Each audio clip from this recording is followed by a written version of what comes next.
ಕೆರೆಗಳಿಗೆ ನೀರು ತುಂಬಿಸ್ತಕ್ಕಂಥ ಕೆಲಸ ಎನ್ವೈ ಗೋಪಾಲಕೃಷ್ಣ ಶಾಸಕರಾಗಿದ್ದಾಗ ಮಾಡಿಸಿದ್ರು. ಸುಮಾರು 21ನೇ ಇಸ್ವಿ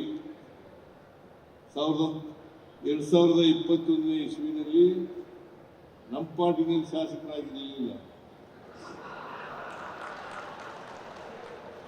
ಆದರೆ ಅವರು ಕಾಂಗ್ರೆಸ್ನವರೇ ಕಾರಣಾಂತರದಿಂದ ಬಿಜೆಪಿನಲ್ಲಿ ಇದ್ರು. ಈಗ ಮತ್ತೆ ಕಾಂಗ್ರೆಸ್ಗೆ ಬಂದಿದ್ದಾರೆ. ಮೊಳಕಾಲ್ಮೂರಿನ MLA ಈಗ ಅವ್ರ ಕಾಲದಲ್ಲಿ ಇದು ಮಂಜೂರಾದದ್ದು. NT ಶ್ರೀನಿವಾಸ್ ಅವರು ಶಾಸಕರಾಗಿ ಇನ್ನು 10 ದಿನಗಳಾದ್ರೆ 2.5 ವರ್ಷಗಳಾಗ್ತದೆ. 10 ದಿನಗಳಾದ್ರೆ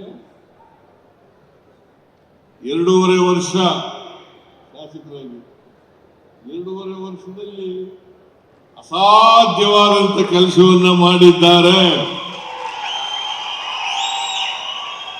ಎನ್ವೈ ಗೋಪಾಲಕೃಷ್ಣ ಕಾಲದಲ್ಲಿ ಪ್ರಾರಂಭ ಆದಂತಹ ಯೋಜನೆ ಮುಗಿದಿಲ್ಲ.